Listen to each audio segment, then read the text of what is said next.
નમસ્કાર વિદ્યાર્થી મિત્રો, કેમ છો? મજામાં ને? આજે આપણે ગુજરાતીની અંદર દુહા મુક્તક હાયકુ 18મું ચેપ્ટર છે એનો અભ્યાસ કરીશું.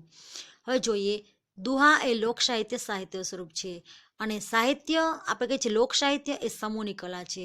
લોકોના મુખેથી વહેતી કથા કે વહેતું ગીત એટલે લોકકથા અથવા લોકગીત જે સહિયારી કલા છે, સમૂહની કલા છે, માટે તેના ચોક્કસ કવિ હોતા નથી.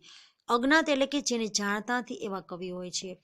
આપણે લોક સાહિત્યનો અગાઉ પરિચય મેળવ્યો છે. લોક સાહિત્યની પરંપરામાં પ્રચલિત બે દુહાઓ આપ્યા છે. આ દુહાઓમાં નીતિબોધ આપવામાં આવ્યો છે, શિખામણ આપવામાં આવી છે કે દુઃખમાં વ્યાકુળ થવાથી દુઃખ દૂર થતું નથી, ઉદ્યમ અને પ્રયત્ન કરવાથી દૂર થાય છે. ઉપકાર કરનાર ઉપર ઉપકાર કરીએ તો વ્યવહાર કહેવાય, પરંતુ ખરી ક્ષત્રિય વર્ત તો એ છે કે અપકાર કરનાર ઉપર પણ ઉપકાર કરવામાં આવે તેમાં છે. ત્યારબાદ નંબર 2, ગીતાબેન પરીખ. કવિત્રી ગીતાબેન સૂર્યકાંત પરીખનો જન્મ 1929 અને અવસાન ઈસવીસન 2012 ના પૂર્વી અને વિનાશ નામના કાવ્ય સંગ્રહ પ્રગટ થયા છે. એમના મુક્તકોમાં ચોટ અને ચમત્કૃતિ જોવા મળે છે. મુક્તકમાં 2 કે 4 લીટીમાં કોઈ વિચારનું સઘન અને રસાત્મક નિરૂપણ થયેલું હોય છે. રસ નામના એક પંક્તિના મુક્તકમાં કવિત્રીએ દ્રષ્ટાંતથી રસ ભરતા અને શુષ્કતા વચ્ચેનો ભેદ સ્પષ્ટ કર્યો છે. જેવી રીતે સૂકા પાંદડા અવાજ કરે છે અને લીલા પાંદડા શાંત રહે છે, તેવી જ રીતે કામગરા માણસો મૌન રહે છે, જ્યારે આળસુ માણસો વ્યર્થ બબડાટ કરતા હોય છે. ત્યારબાદ છે સ્નેહ રશ્મિ. સ્નેહ રશ્મિ ઉપનામથી જાણીતા કવિ જીણાભાઈ રતનજી દેસાઈ. એમનો જન્મ 1903, અવસાન 1993. ચીખલી જિલ્લો વલસાડ ગામના વતની હતા. ઘણા વર્ષો સુધી અમદાવાદમાં આવેલી વિદ્યા વિહારના આચાર્ય તરીકે એમણે કાર્ય કર્યું હતું. અર્ધ્ય અને પનઘટ જેવા કાવ્ય સંગ્રહ ઉપરાંત એમણે જાપાની કાવ્ય પ્રકાર હાઇકુનો સંગ્રહ સોનેરી ચાંદ રૂપેરી સૂરજ આપેલ છે. એમના લય મધુર ગીતો અને કોમળ ભાવ સ્પર્શી હાઇકુ વિશેષ જાણીતા છે. કાવ્યો ઉપરાંત એમણે ટૂંકી વાર્તાઓ, નવલકથા અને આત્મકથા પણ લખ્યા છે.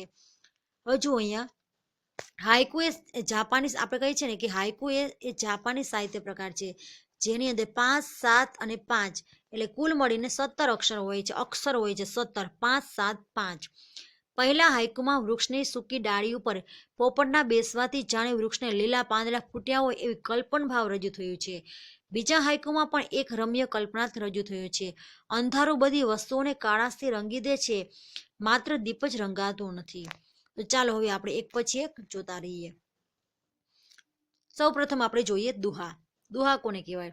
દુહા એક લોક સાહિત્યનો ગેય પ્રકાર છે કે જેની અંદર દુહા ગાઈ શકાય છે કે વિપત પડે ના વલખીએ, વલખે વિપત ન જાય, વિપત ઉદ્યમ કીજીએ, ઉદ્યમ વિપતને ખાય.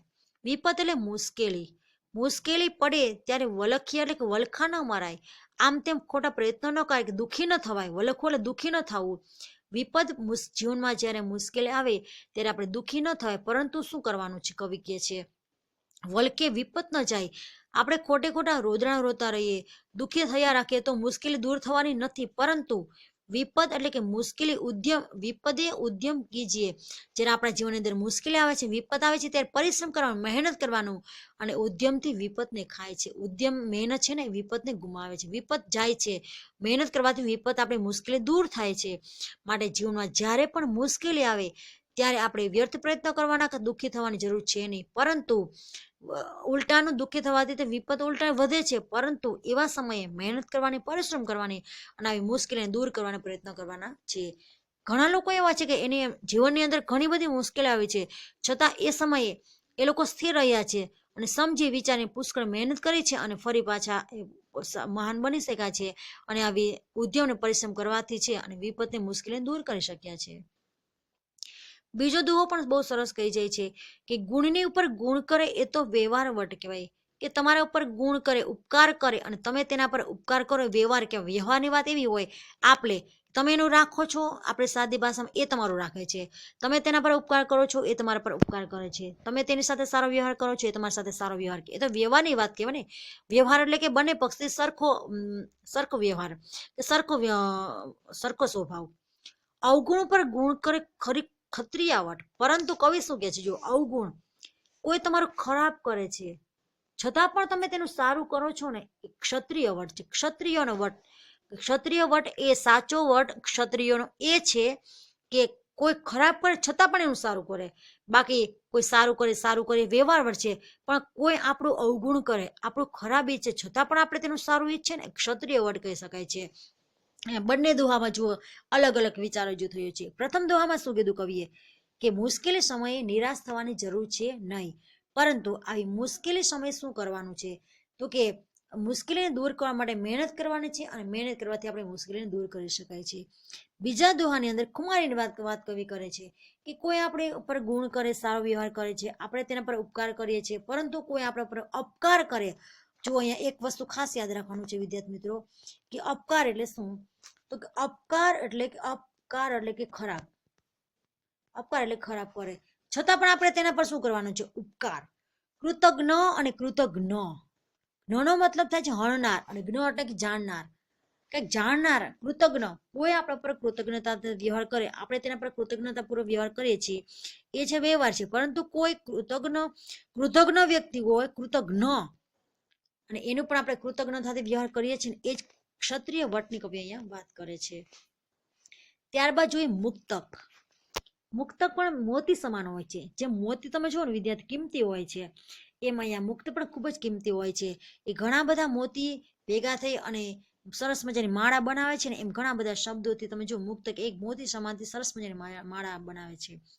સૂકા પર્ણો વણ ગજવતા શાંત લીલાય સદાય પૂર્વીમાંથી.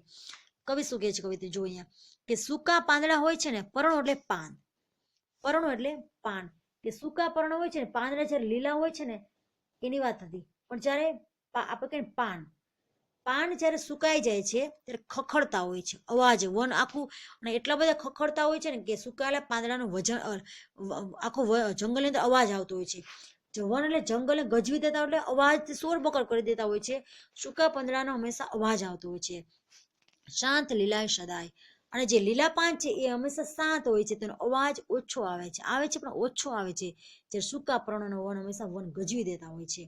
અહીંયા કવિ સૂકા અને લીલા પર્ણ દ્વારા શું કહેવા માંગે છે, તો કે અહીંયા કવિ લીલા અને સૂકા પર્ણ દ્વારા આપણને એવું સમજાવવા માંગે છે કે જે કામ કરનારા માણસો છે, હંમેશા પરોપકાર કરનારા માણસો છે, એ માણસો ક્યારે અવાજ કરતા નથી, કઈ બબડતા નથી, બોલતા નથી.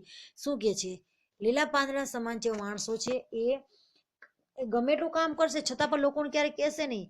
અભિમાન ન હોય તેવા વ્યક્તિના જીવનની અંદર ક્યારે અભિમાન ન હોય, એની પાસે ગમે એવી ડિગ્રી હોય, ગમે તેવી સત્તા હોય, ગમે એટલા પૈસા હોય, છતાં એ ક્યારે અભિમાન કરતા નથી, પણ સૌની સાથે રહીને સૌનું કલ્યાણ થાય એવી ભાવના હંમેશા વિચારતા હોય છે.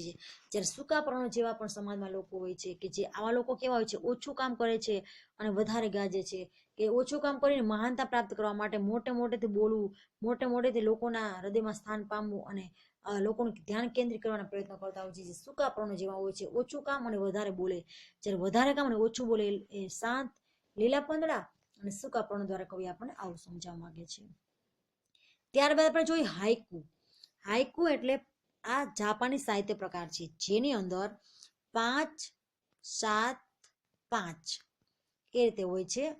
અહીંયા ઘણીવાર કવિ છે એ શબ્દ બેસાડવા માટે પણ ક્યારેક એક શબ્દ વધારે દેતા હોય છે, બાકી રચના હંમેશા યાદ રાખવાની છે કે 5, 7, 5 જ હોય.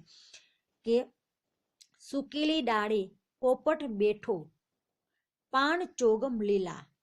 એ જુઓ અહીંયા કે સુકેલી ડાળે, સુકાયેલી કોઈ ડાળ છે, પોપટ બેઠો પાન ચોગમ લીલા. સુકાઈ ગયેલી ડાળ છે કે જે પાન ખરશે, બધા જ પાંદડા ખરી ચૂકેલા છે, આવા સુકેલી ડાળ છે એના પર પોપટ બેઠો, લીલો પોપટ હોય, અને પરિણામે પોપટ બેઠો એટલે એને એવું લાગ્યું કે જાણે ના કોઈ પોતાના વૃક્ષ પર સરસ મજાના પાન ફૂટી નીકળ્યા હોય. ચોગમ લીલા, ચોગમ એટલે ચારે બાજુ લીલું હરિયાળું છવાઈ ગયું હોય, જેને વસંત ઋતુ આવે એવું એને અંદર ભાસ થાય છે. એવી કલ્પના કરે છે કે પોપટ બેસવાથી પણ તેને સાંત્વના મળે છે કે ના, આજે પાનખરમાં પણ જો પોપટ બેઠો છે ને એવું લાગે છે કે પાંદડા આવશે. એટલે કહેવાનો મતલબ શું છે કે જીવનમાં ક્યારેક આપણે અચાનક જ જીવનની અંદર કોઈ ખુશી મળી જાય છે ને, તો આપણે ચોમેર ચારે બાજુ આપણે વિચારોમાં ખોવાઈ જઈએ છીએ. એના પછી છે ફરતી પીછી અંધકારની દીપ નહીં રંગાય. અંધકાર છે ને, અંધકાર એ કાળાશ પડતું હોય છે, કે ફરતી પીછી અંધકારની, અંધકાર જ્યાં પણ જાય છે ને બધું અંધકાર ભરી દે છે, કાળું કરી દે છે, કશું દેખાતું નથી, પણ દીપ નહીં રંગાય. પણ અંધકાર બધાને રંગવાનો પ્રયત્ન કરશે, બધાને રંગી શકશે, પણ દીવડાને રંગી નહીં શકે, કારણ કે દીવડો ખુદ જ પ્રકાશિત છે, એને કોઈને અંધકારની અસર થતી નથી. ફરતી પીછી, જ્યાં જ્યાં અંધકાર જાય છે બધું કાળું કરી દે છે, કશું દેખાતું નથી. આપણે કહીએ એક અંધારો ઓરડો હોય કે આખો આકાશ અંધકારમય હોય, પણ જો એક નાનકડો દીવો કે દીપ કરીએ છીએ ને, દીવો કરીએ છીએ તો બધું અંધકાર ગાયબ થઈ જાય છે. એમ જીવનની અંદર ઘણી આવતી મુશ્કેલીઓમાં પણ નાનકડો એક આપણે કઈ પ્રેમભર્યો શબ્દો છે ને, એ દરેક મુશ્કેલી દૂર કરી શકે છે. આમ દીપ છે ને એ હકારાત્મક વાત છે, અને અંધકાર છે ને નકારાત્મક વસ્તુ છે. નકારાત્મક વસ્તુ માણસના જીવનમાં ગમે એટલે કેમ ના આવે, હકારાત્મકને ક્યારેય ડૂબાડી શકશે નહીં. અને હકારાત્મક વાત એવી છે કે ગમે એટલી નકારાત્મક બાબત હશે તેને દૂર કરી શકાય છે. તો નાના નાના તમે જો આ પદ્ય રચનાઓ છે ને વિદ્યાર્થી મિત્રો, ઘણું બધું આપણે સૂચવી જાય છે. સોનેરી ચાંદ રૂપેરી સૂરજમાંથી લેવામાં આવેલું છે. હવે આપણે કેટલાક શબ્દ સમજૂતી જોઈએ. વિપત એટલે મુશ્કેલી, વિપતનો મતલબ થાય છે મુશ્કેલી. એના પછી જોઈએ એના અહીંયા આપણે વલખો એટલે દુઃખી થવું, ઉદ્યમ એટલે પ્રયત્ન કરવો, મહેનત કરવો, ગુણ સદગુણ સારા વિચાર, વ્યવહાર તો કે વટ વહેવારની રીત, ચોગમ એટલે ચારેય દિશાઓમાં ચોમેર, ક્ષત્રિય અને ક્ષત્રિયોની ઉમદા જૂનોની વાતો છે અહીંયા. દુહો, હવે આપણે સાહિત્ય સ્વરૂપ વિશે સમજૂત મેળવી લઈએ. દુહાને મુક્તકનો એક પ્રકાર કહી શકાય. ખાસ કરીને સૌરાષ્ટ્રના લોક સાહિત્યમાં જોમદાર અને માર્મિક દુહાઓ લોકો દ્વારા રચાયેલા જોવા મળે છે. દુહાના કુલ 4 ચરણ હોય છે અને એનું સ્વરૂપ ગેય હોય છે. નાજુક ભાવ, ચિત્ર વિચાર કે બોધ દુહામાં એવી રીતે રજૂ થાય છે તેની અસર ચોટદાર હોય છે. દુહાની રચનામાં લાઘવ, ટૂંકાણ, રસ પ્રચુરતા, ચિત્ર શક્તિ અને જોમ વગેરે રહેલા હોય છે. આપણે તમે જો વીરતાના શૌર્યના હોય છે, હંમેશા દુહા એવા હોય છે. દુહાને પ્રેમ અને શૌર્યના વિષય વધુ અનુકૂળ આવે છે. લોક સાહિત્યમાં મુખ્યત્વે એવા જ દુહા વધુ પ્રચલિત થયા છે. રામનારાયણ પાઠક, પૂજાલાલ, ઉષ્ણસ જેવા આધુનિક કવિઓએ પણ જીવનનો મર્મ પ્રગટ કરતા દુહા લખ્યા છે. ત્યારબાદ આપણે જોઈએ મુક્તક કોને કહેવાય, મુક્તકના લક્ષણો શું હોય છે. મુક્તક એ ટૂંકો 4 પદ અને 2 લીટી ધરાવતો ચુસ્ત કાવ્ય પ્રકાર છે. છેક જૂના સમયથી જ ઘણો પ્રખ્યાત રહ્યો છે, આજ પર્યંત વિકસતો રહ્યો છે. અનેક કવિઓએ આ પ્રકારનો અજમાવ્યો છે. સંસ્કૃતના શ્રીભાષિતો આવા મુક્તકો જ છે. આવા જીવનનું સારરૂપ ડહાપણ થોડા શબ્દમાં ગૂંથાયું હોય છે. મધ્યકાલીન ગુજરાતીના વચરાજ, સામળ, ભીમ અને અખા જેવા કવિઓની છપ્પા અને ચોપાની રચનાઓ પણ મુક્તકનું રૂપ જ પ્રગટ કરે છે. આ પ્રકારના દુહારૂપ મુક્તકો આપણા લોક સાહિત્યમાં પણ ખૂબ પ્રચલિત છે. મુક્તક એટલે મુક્ત, સ્વતંત્ર કાવ્યરૂપ. મોતી જેમ નાનો હોય છે અને માળામાં રહેવા સર્જાયું હોય છે, તે એકલું પણ ભારે તેજસ્વી હોય છે. લક્ષણો જોઈએ. મુક્તક સંક્ષિપ્ત હોય છે, એટલે કે ગાગરમાં સાગર સમાવા જેવું કામ કરે છે. એમાં દ્રષ્ટાંત, બોધ, નીતિ, શૃંગાર, પ્રેમ, ચિંતન, પ્રકૃતિ વગેરે વર્ણ્ય વિષય તરીકે આવે છે. મુક્તકની ભાષા સરળ, પ્રાસયુક્ત અને ચોટદાર હોય છે. ત્યારબાદ જોઈએ આપણે હાઇકુ. પદ, નાટક, ખંડકાવ્ય એ જેમ આપણા પોતાના સાહિત્યના સ્વરૂપો છે, તેમ સોનેટ અને હાઇકુ જેવા સ્વરૂપો આપણે પરદેશી સાહિત્યમાંથી સ્વીકાર્યા છે. સોનેટનો ઉદ્ભવ જેમ ઇટાલીમાં થયો છે, આપણે 14 પંક્તિનું કહીએ છીએ તેમ હાઇકુનો કાવ્ય પ્રકાર જાપાનમાં થયો છે. 1960ની આસપાસ ઝીણાભાઈ દેસાઈ એટલે કે સ્નેહરશ્મિએ ગુજરાતીમાં હાઇકુ મોટા પ્રમાણમાં લખ્યા. પરિણામે બીજા ઘણા કવિઓ તેને તરફ આકર્ષાયા અને પરિણામે હાઇકુ ગુજરાતી કાવ્ય પ્રકાર જેવું બની ગયું. 17 અક્ષરની કાવ્ય પંક્તિ એટલે હાઇકુ, જેમાં 5-7-5 પંક્તિ દીઠ તેનું અક્ષર વિભાજન થાય છે. હાઇકુ સાદી, સંક્ષિપ્ત અને ચિત્રાત્મક કાવ્યકૃતિ છે. હાઇકુની સૌથી નોંધપાત્ર બાબત એની ચિત્રાત્મકતા છે. આ લઘુરચનાનો પ્રત્યેક શબ્દ એક એક સૌંદર્ય ચિત્ર ઉપસાવતો જાય છે અને તેમાંથી એક અપૂર્વ અનુભવ જન્મે છે. તેમાંથી તેની સાર્થકતા છે. એમ કહેવાય છે કે હાઇકુ જ બોલે છે, કવિ બોલતો નથી. ત્યારબાદ આપણે જોઈએ હવે ધીરે ધીરે તેનું સ્વાધ્યાય તરફ જઈએ અને સ્વાધ્યાયને આપણે સ્વાધ્યાય જોઈએ કે માણસ ઉપર વિપત્તિ પડે ત્યારે તેને શું કરવું જોઈએ. તો કે ભગવાને પ્રાર્થના કરવી જોઈએ, નિષ્ક્રિય થઈ જવું, ઊંઘી જવું જોઈએ, ઉદ્યોગ મહેનત કરવી જોઈએ. ત્યારબાદ આપણે જોઈએ સૂકા પરણો. મુક્તકના કવિનું નામ શું છે? સૂકા પરણો વન ગજવતા, એનું નામ છે ગીતા પરીખ. ત્યારબાદ જોઈએ જાપાનનો કયો કાવ્ય પ્રકાર ગુજરાતી સાહિત્યમાં જાણીતો છે? તો કે હાઇકુ. દુઃખ આવી પડે ત્યારે કેવું વલણ અપનાવવું જોઈએ? દુઃખ આવી પડે ત્યારે કવિ શું કહે છે? દુઃખમાં દુઃખી થવાનું જરૂર છે નહીં, કે રોદણા રોવાની જરૂર પણ છે નહીં, બેસી રહેવાનું પણ છે નહીં, પરંતુ શું કરવાનું છે? ઉદ્યમ મહેનત કરવાની છે, કારણ કે મહેનત કરવાથી દુઃખને દૂર કરી શકાય છે. વ્યવહારની રીત અને ક્ષત્રિય વટ વચ્ચે શું ભેદ છે? તો કે વ્યવહારની વટ કેવી હોય છે? તો કે કોઈ આપણા પર સારું કરે, ગુણ કરે, સારો વ્યવહાર કરે તો આપણે તેની સાથે સારો વ્યવહાર કરીએ એ આપણો સારો વ્યવહાર કહેવાય, એને વ્યવહાર વટ કહે. પરંતુ ક્ષત્રિય વટમાં એટલો ફરક છે કે કોઈ આપણે અવગુણ કરે, ખરાબ કરે, છતાં પણ તેનું સારું કરે, એ સજ્જન લોકોનું, ક્ષત્રિય લોકોનું એક વ્યવહાર છે. લીલા અને સૂકા પાનના દ્રષ્ટાંતથી કવિત્રી કયો ભાવ પ્રગટ કરે છે? લીલા અને સૂકા પાનના દ્રષ્ટાંતથી કવિ આપણને એ સમજાવવા માંગે છે કે લીલા પાન હોય છે ને એ હંમેશા શાંત હોય છે, જ્યારે સૂકા પાન હોય છે હંમેશા ગજવતા હોય છે જંગલને. અહીંયા કવિ એ દ્રષ્ટાંતથી આપણને એવું સમજાવવા માંગે છે કે સમાજની અંદર પણ બે પ્રકારના માણસો હોય છે, એક લીલા પાન જેવા અને એક સૂકા પાન જેવા. લીલા પાન જેવા માણસો પુષ્કળ કામ કરે છે, સમાજ હિત માટે ઘણું બધું કાર્ય કરે છે, છતાં પણ આગળ નથી આવતા, કે બહુ બોલતા નથી, ગજવતા નથી, લોકોને મોઢે મોઢે કહેતા અભિમાન કરતા નથી, અને જે ઓછું બોલે છે. જ્યારે સૂકા પાન જેવા માણસો પણ હોય છે કે ઓછું કામ કરે છે અને સમાજમાં ખોટો દેખાવ કરે છે, આડંબર કરે છે અને પોતે પોતાની વાતને પ્રસ્થાપિત કરવાના પ્રયત્ન કરતા હોય છે. કોઈ એક હાઈકુનો ભાવ સ્પષ્ટ કરીએ તો કે અંધકારની પીછી જ્યાં જ્યાં જાય છે ને વિદ્યાર્થી મિત્રો, બધું અંધકાર કરી દે છે, પણ દીપક પર તેની કારી ફાવતી નથી, દીપક પર એની અસર થતી નથી. દીપક જ્યાં હોય છે ને એક દીવો એ અંધકારને દૂર કરી દે છે. એમ જીવનરૂપી આપણે કઈ દીપક છે ને એ ગમે એટલે અંધકાર ભરેલી હોય ને મુશ્કેલીનો સામનો કરી શકે છે, અને ગમે ત્યાંથી ગમે એટલો આપણે કહીએ કે નકારાત્મક ભાવ આવે છતાં હકારાત્મક ભાવ છે નકારાત્મક ભાવને હંમેશા ડામી દેતા હોય છે. ત્યારબાદ પોપટ છે. એ પોપટ છે એ કોઈ વૃક્ષ પરની ડાળી પર બેસે છે, એટલે વૃક્ષને એવું લાગે છે કે આજે કોઈ લીલા લીલા પોપટની જેમ પાંદ આવ્યા છે અને ખુશ થઈ જાય છે, એમ થોડીક વાર આભાસ થાય છે. જીવનની અંદર, આપણે જીવનની અંદર મુશ્કેલી હોય, અચાનક દુઃખી હોય, સુખની ઘડી આવી જાય તો આપણે આનંદથી કલ્પનામાં વિહારવા લાગી જતા હોય છે. એના બાદ છે કે તમારા વિષયમાં ગવાતા દુહાવ મેળવીને તમારે લખવાના. ત્યારબાદ આપણે બે બોધ છે કે વિપત પડે ના વિલખીએ, વિપત પડે વિપત ન વિલખીએ, વિપત ઉદ્યમ કિયે જાય. વિપત પડે ત્યારે આપણે દુઃખી થવાની જરૂર છે નહીં, પરંતુ વિપતને શું કરવાનું છે? તો વિપત છે ઉદ્યમ કરવાથી જ વિપત દૂર કરી શકાય છે. ગુણ ઉપર ગુણ કરે એ તો વ્યવહાર કહેવાય, પણ ક્ષત્રિયોનો સાચો વટ એ છે કે કોઈ તેનું ખરાબ કરે છતાં પણ તેનું સારું કરે. ફરતી પીછી હાઈકુનો મુખ્ય વિચાર શું હતો? તો ફરતી પીછી, અંધકારની પીછી જ્યાં જ્યાં ફરે છે બધું અંધકાર કરી દે છે, પરંતુ દીપક પાસે તેની અસર થતી નથી. નાનકડો દીવો છે ને અંધકારને દૂર કરી શકવાની ક્ષમતા ધરાવે છે. વિચાર વિસ્તાર છે એટલે કે અર્થ વિસ્તાર છે કે ઉગે કમળ પંખમાં તદપી દેવ શિરે ચડે, નહીં કુળથી કિંતુ મૂલ મૂલવાય ગુણો વડે. આ અર્થ વિસ્તાર આપણે જોયો હશે અને આવી પણ ગયો હશે કે ઉગે કમળ પંખમાં, કાદવમાં કમળ ખીલે, પંખ એટલે કાદવ અને કમળ ખીલે છે કાદવની અંદર, છતાં પણ દેવ શિરે ચડે છે. કમળ કાદવમાં ખીલે છે છતાં પણ ભગવાનના ચરણોમાં સ્થાન ધરાવે છે, તેના મસ્તક પર સ્થાન ધરાવે છે. નહીં કુળથી કિંતુ મૂલ મૂલવાય ગુણો વડે. માણસ કયા કુળમાં જન્મ લીધો છે એ મહત્વ નથી, તેનાથી તેનું મૂલ્ય આંકી શકાય નહીં, પરંતુ તેનું મૂલ્ય અંકાય છે તેના ગુણો વડે, તેના વિચારો વડે. આપણે કહીએ છીએ કે માણસ જન્મથી મહાન હોતો નથી, તેના કર્મોથી મહાન હોય છે.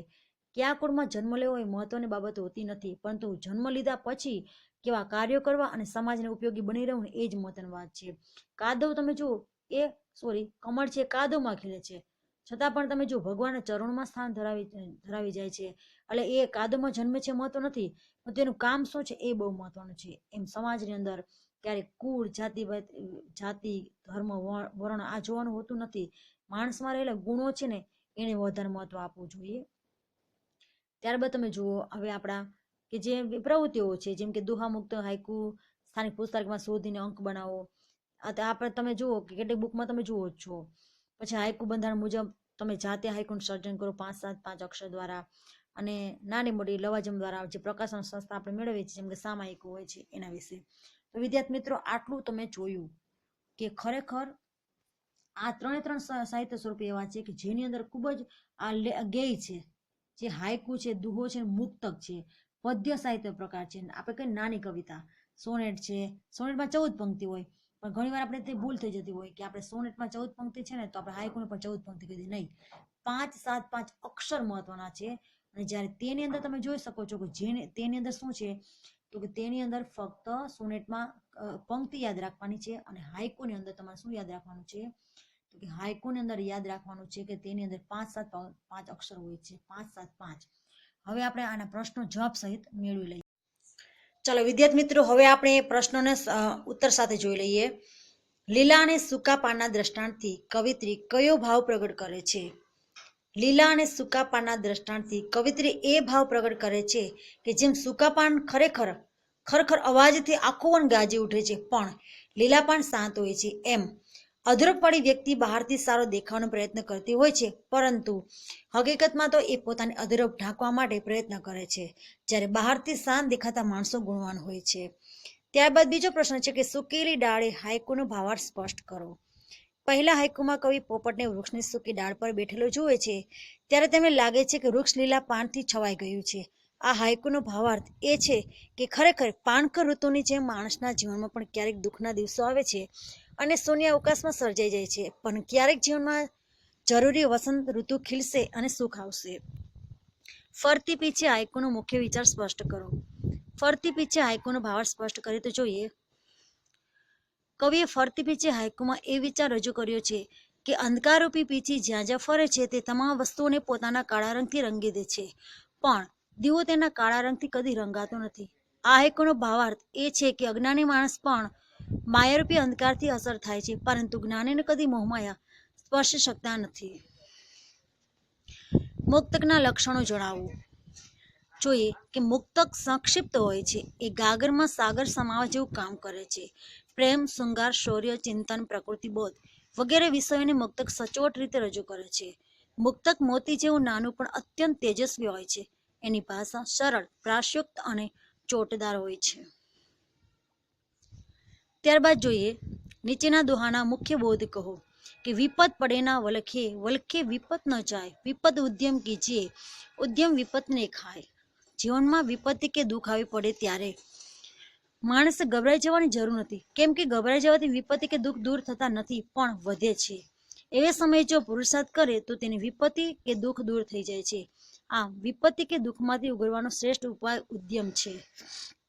ગુણની ઉપર ગુણ કરે એ તો વ્યવહારાવટ, અવગુણ ઉપર ગુણ કરે ખરે ક્ષત્રિયાવટ. સામાન્ય રીતે કોઈ પણ માણસ આપણી સાથે સારી રીતે વર્તે કે આપણી ઉપર ઉપકાર કરે તો આપણે પણ એની સાથે સારો વર્તાવ કરીએ છીએ અને તક મળે ત્યારે તેના પર ઉપકાર કરીને ઋણ ચૂકવીએ છીએ. આ તો એક વ્યવહાર છે, પરંતુ જો કોઈ આપણી સાથે સારી રીતે ન વર્તે કે આપણા પર અપકાર કરે તો પણ એ વાતને મનમાં ન રાખતા તેના પર અપકારની સામે આપણે ઉપકાર કરીએ એમાં જ સાચી વીરતા છે. એ જ સાચો ક્ષત્રિય ધર્મ છે. વિપત્તિ આવે ત્યારે ઉદ્યમ શા માટે કરવો જોઈએ? તો કે વિપત્તિ આવે ત્યારે માણસે મૂંઝાવાને બદલે ઉદ્યમ પરિશ્રમ કરવો જોઈએ, કારણ કે ઉદ્યમ કરવાથી જ માણસની વિપત્તિ દૂર થઈ જાય છે, મૂંઝાઈને બેસી રહેવાથી નહીં. હાઇકુના લક્ષણો જોઈએ. હાઇકુ 5 7 5 એમ કુલ 17 અક્ષરની સાદી, સંક્ષિપ્ત અને ચિત્રાત્મક કાવ્યકૃતિ છે. એનો પ્રત્યેક શબ્દ એક એક સૌંદર્ય ચિત્ર ઉપસાવે છે. એમ કહેવાય છે કે હાઇકુ બોલે છે, કવિ નહીં. ત્યારબાદ જોઈએ આપણે એક વાક્યનો પ્રશ્ન છે કે દુઃખ આવી પડે ત્યારે કેવું વલણ અપનાવવું જોઈએ? દુઃખ આવી પડે ત્યારે માણસે હતાશ થવાને બદલે પુરુષાર્થ કરવો જોઈએ. ત્યારબાદ છે વ્યવહાર વટ અને ક્ષત્રિય વટ વચ્ચે શું ભેદ છે? વ્યવહાર વટ એટલે એકબીજાની સાથે સારો વ્યવહાર કરવો, જ્યારે ક્ષત્રિય વટની રીત એટલે કોઈના પર અપકાર ઉપર ઉપકાર કરવો. સૌરાષ્ટ્રના લોકસાહિત્યમાં કેવા પ્રકારના દુહાઓ જોવા મળે છે? સૌરાષ્ટ્રના લોકસાહિત્યમાં જોમદાર અને મસ્ત દુહાઓ, શૌર્યતા વીરવાળા દુહા જોવા મળે છે. દુહાને કયા વિષયો વધુ અનુકૂળ હોય છે? દુહાને પ્રેમ અને શૌર્યના વિષયો વધુ અનુકૂળ છે. મુક્તક કોના જેવું હોય છે? તો કે મુક્તક એ મોતી જેવું હોય છે. તો વિદ્યાર્થી મિત્રો, આટલા આપણે પ્રશ્નો જવાબ સાથે જોયા. ત્યારબાદ આપણે હવે વિડીયોની અંદર તમારે જે પણ કંઈ જુઓ છો 2 થી 3 વખત વિડીયો જોવાનો છે અને સાથે સાથે તમારે પ્રશ્ન છે બુકની અંદર પણ ઉતારી લેવાના છે. Thank you.